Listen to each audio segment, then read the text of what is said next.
అందరికీ నమస్కారం. ఇవాళ మనతో పాటు ప్రముఖ ఆధ్యాత్మికవేత్త ఆస్ట్రోన్యూమరాలజిస్ట్ శ్రీమతి జయప్రద గారు మనతో ఉన్నారు. మేడంతో మాట్లాడదాం. మేడం నమస్తే. మేడం నమస్తే అమ్మా. శ్రీమాత్రి నమః. 2025 నూతన ఆంగ్ల సంవత్సరం, కొత్త సంవత్సరం వస్తుందంటే అందరికీ మాకు ఎలా ఉంటుందో తెలుసుకోవాలనే ఒక కోరిక అయితే ఉంటుంది.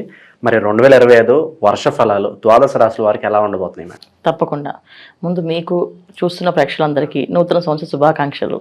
సో అందరికీ బాగుండాలి, బాగుంటుంది అనుకుంటూ ముందుకు వెళ్ళాలి తప్ప మనం ఎలా ఉంటుంది అంటే ఇందులో ఏది ఉన్నదో అదే చెప్పాలి, ఉన్నదే చెప్పాలి తప్ప లేనిది చెప్పలేము. No sugar coating, nothing. అంతే, ఉండకూడదు. ఎందుకంటే అది తెలిస్తే కదా. ఇప్పుడు మన జ్యోతిష్యం అనేది ఏంటి, ఒక వెలుగు అంటే ఏంటి, మనం వెళ్ళే గమ్యంలో ఏవేవి ఉన్నాయి అనేది చెప్తూ జాగ్రత్తగా వెళ్ళాలంటే, ఒక హైవే మీద మనం డ్రైవ్ చేస్తూ ఉంటే కార్ని, సో అక్కడ మలుపు వస్తుంది, జాగ్రత్తగా ఉండండి, ఇక్కడ హారన్ ఇవ్వండి అని చెప్తూ ఆ సిగ్నల్స్ మనకు పెడుతుంటారు వాళ్ళు.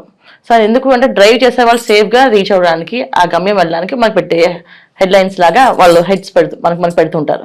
అలాగా జ్యోతిష్యం కూడా ఏంటంటే సైన్స్ అనేది ఏంటంటే ఇది ఏ పని ఎలా చేయాలి, ఎప్పుడు చేయాలి అనేది ఇంపార్టెంట్ అనమాట. సో ఈ సంవత్సరంలో తెలుసుకోవాలనుకునే అందరూ ఏంటంటే సంవత్సర వర్ష ఫలితాలు అన్నది ఏంటంటే ఉగాది నుంచి తెలుసుకునేవాళ్ళం. సో ఉగాది నుంచి ఎందుకు తెలుసుకున్నాం అంటే చెప్పే పంచాంగ శ్రవణం ఎవరైతే చెప్తున్నారో వాళ్ళు ఒక దేవాలయంలో కూర్చొని ఒక మంత్రం శక్తితో జపము చేసి వాళ్ళు ఆ నోటితో చెప్తూ ఉంటే ఎవరికైనా ఫలితాలు మంచిగా వచ్చేస్తుండేవి. సో ఇవాళ మనం ఛానల్స్లో చెప్పుకుంటున్నాం కనుక, సో అది ఆంగ్ల సంవత్సరంతో చెప్పుకుంటున్నాం, వాళ్ళు ఉగాది మన ఫలితాలు చెప్పుకుంటాం. కానీ ఇక్కడ ఏంటి, జనవరి రాగానే అందరికి ఆలోచన వచ్చేస్తుంది, ఖచ్చితంగా ఆ ఫలితాలు ఎలా ఉంటాయో తెలుసుకుందాం అనుకుంటారు. ఎప్పుడైతే ఈ ఫలితాలు తెలుసుకుందాం అనుకుంటున్నారో వీళ్ళందరికీ ఏంటంటే కొన్ని విషయాల్లో బాగుంటుంది, కొన్ని రాసుల వాళ్ళకి, కొన్ని రాసులకి కొన్ని ఇబ్బందులు ఉన్నాయి. అయితే ఈ ఇబ్బందులు ఉన్న వాళ్ళు జాగ్రత్త పడ్డము, పరిహారం చేసుకోవడం, బాగున్న వాళ్ళు బాగుంది కానీ దూసుకుని వెళ్లకుండా జాగ్రత్తగా వెళ్ళడం, ఇవి చేసుకుంటూ వెళ్తే అన్ని అనుకూలంగా ఉంటుంది. అయితే ఏ రాశుల వాళ్ళకి బాగుంది, ఏ రాశుల వాళ్ళు బాగాలేదని మనం చెప్పుకుందాం.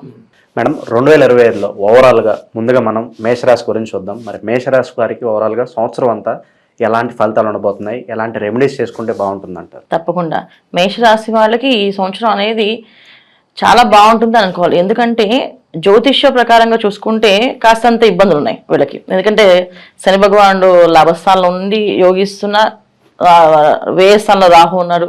శని రాహులు ఇద్దరు కాంబినేషన్స్లో ఎంత బాగుంది అనుకున్నా సరే మేషరాశికి అధిపతి ఎవరు, కుజుడు.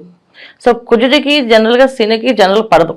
అందువల్ల ఏంటంటే దీనివల్ల కాస్తంత ఇబ్బందులు అనేది ఎదుర్కొంటుంటారు. బాగుంది అని చెప్పడం అనేది అందరూ అనుకుంటుంటే ఏంటి మాకు బాగోదని అనుకుంటుంటారు. సో బాగుండడం అంటే ఏంటి అంటే క్రమశిక్షణ, ఒక పద్ధతి, జీవితంలో ఒక రావాల్సిన ఏదైతే ఇబ్బందులు ఒడిదుడుకున్నాయో అవి కాస్త చవి చూడడం అనేది కొంచెం జరుగుతూ ఉంటుంది. ఈ సంవత్సరం బ్రహ్మాండంగా ఉందని కాదు కానీ పర్వాలేదు, కాస్త బాగుందని అనుకుంటూ వెళ్ళాలి ముందుకి. ఎందుకు అంటే ఎంత అనుకున్నా సరే శని ప్లస్ రాహు గురువు, వీళ్ళ ముగ్గురు కొన అంత యోగ్యంగా లేరు, అంత గొప్పగా రాణించి వీళ్ళకి అన్ని ఫలితాలు ఇచ్చేటట్టుగా ఏం లేదు. జనరల్గా ఏంటంటే మేషరాశి అనగానే వాళ్ళకి స్వశక్తి మీద నమ్మకం ఎక్కువ. అంటే వాళ్ళు నమ్ముకుంటూ మేము చేయగలం, సాధించగలం అనుకుంటూ వెళ్తూ ఉంటారు. ఆ నమ్మకం ఎందుకంటే ఆ రాశాధిపతి ఎవరు, కుజుడు. సో ఆయన ఎక్కడ కొనా ఏ విషయంలో కూడా తగ్గరు అనమాట. ఖచ్చితంగా చేయాలి, చేసుకోగలము, మా వల్ల అవుతుంది, బ్రహ్మాండంగా అవుతుంది అనుకుంటూ వెళ్ళడం అనేది వీళ్ళకి బాగా ఉండదు. అయితే ఏంటంటే ఎంత అనుకున్నా సరే ఒకసారి దెబ్బ తగులుతుంది కదా, ఆ దెబ్బ అనేది ఒక్కొక్కసారి రాహు వల్ల, శని భగవానుడు వల్ల, గురువు వల్ల కాస్త ఇబ్బందులు ఉంటాయి వీళ్ళకి. కష్టాలు లేవని కాదు, కష్టాలు కాస్త ఉంటాయి.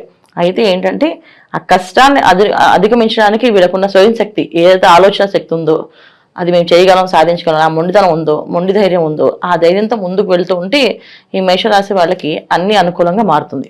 అయితే ఏంటంటే మే వరకు కాస్తంత ఇబ్బందులు కనిపిస్తున్నాయి, మే తర్వాత కాస్త బలంగా బాగుంది. అయితే మే వరకు ఇబ్బందులు అంటే ఎటువంటి ఇబ్బందులు అంటే మామూలుగా కోర్టు సమస్య ఉన్న వాళ్ళకి, ఆస్తి పంపకాల నుంచి గొడవలు ఉన్న వాళ్ళకి, తర్వాత ఏదైనా వ్యాపారాలు చేసుకునే వాళ్ళకి, దాంట్లో డబ్బుతో ముడిపడిన పెద్ద పెద్ద కాంట్రాక్ట్స్తో సంబంధించిన వాళ్ళకి కాస్తంత ఇబ్బందులు ఉన్నాయి. వాళ్ళకి కాస్త మే వరకు కాస్తంత ఇబ్బంది ఉంది. ఆ తర్వాత నుంచి కొంచెం బాగుంటుంది.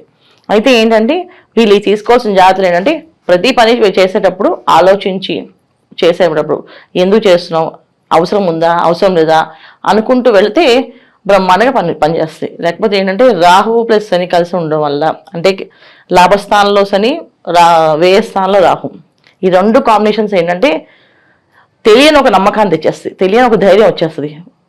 రాహు ఉండడం ఏంటంటే మాయ, చేయగలం, సాధించేయగలం, మా వల్ల అయిపోతుంది, గ్యారంటీ అవుతుంది అని వీళ్ళకున్న నమ్మకానికి ఇంకొంచెం ఆయన ఇంకొంచెం పెంచేస్తాడు, చేయగలం అని చెప్పేసి.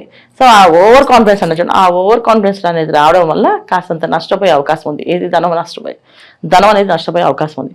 సో దాని విషయంలో ఏ విషయమైనా ఓవర్గా వెళ్లకుండా పర్ఫెక్ట్గా నిదానంగా ఆలోచించి 1-10 సార్లు ఆలోచించుకుంటూ ముందుకు వెళ్తూ ఉంటే ఈ మేషరాశి వాళ్ళకి ఈ సంవత్సరం మంచి ఫలితాలు కనిపిస్తున్నాయి. ఎందుకంటే 2025 అనే నెంబర్ ఏదైతే ఉందో అది ఆ నెంబర్ కాంబినేషన్ వీళ్ళకి బాగా యాక్ట్ అవుతుంది మేషరాశి వాళ్ళకి. సో బ్రహ్మాండంగా పనిచేస్తూ ఉంటుంది. అయితే ఏంటంటే కాస్త ధనం విషయంలో కాస్తంత స్లోగా వస్తుంది. ధనం అంటే చాలా మంది ఇప్పుడు దాకా వ్యాపారం బ్రహ్మాండం సాగే వాళ్ళకి కూడా వ్యాపారం తగ్గచ్చు, వ్యాపారమే జరగని వాళ్ళకి వ్యాపారం పెరగచ్చు కూడా.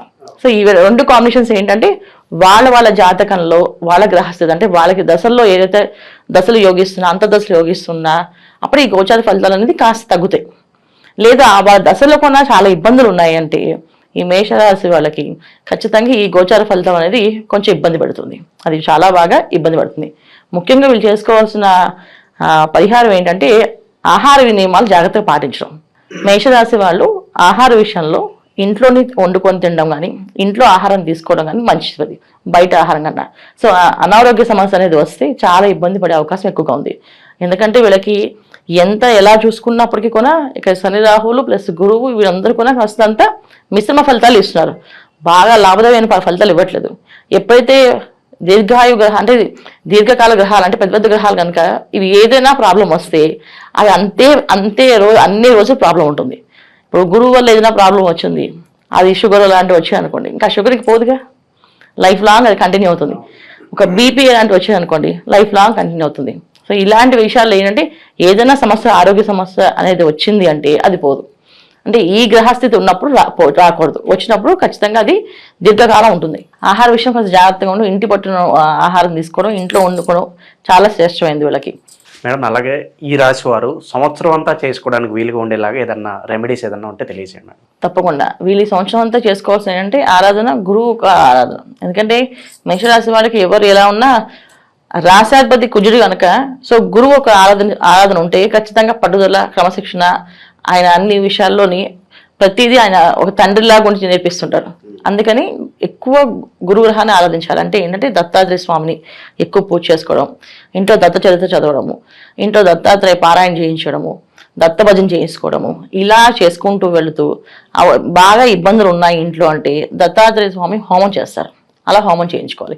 అలా హోమం చేయించుకుంటే బ్రహ్మాండంగా ఈ సంవత్సరం అంతా వీళ్ళకి మంచి ఫలితాలే కనిపిస్తున్నాయి. 2025లో మేషరాశి వారికి ఎలాంటి ఫలితాలు ఉంటాయి, అలాగే మీరు చేసుకోవాల్సిన పరిహారాలు తెలియజేసినందుకు ధన్యవాదాలు. నమస్తే అమ్మా. శ్రీమాత్రే నమః.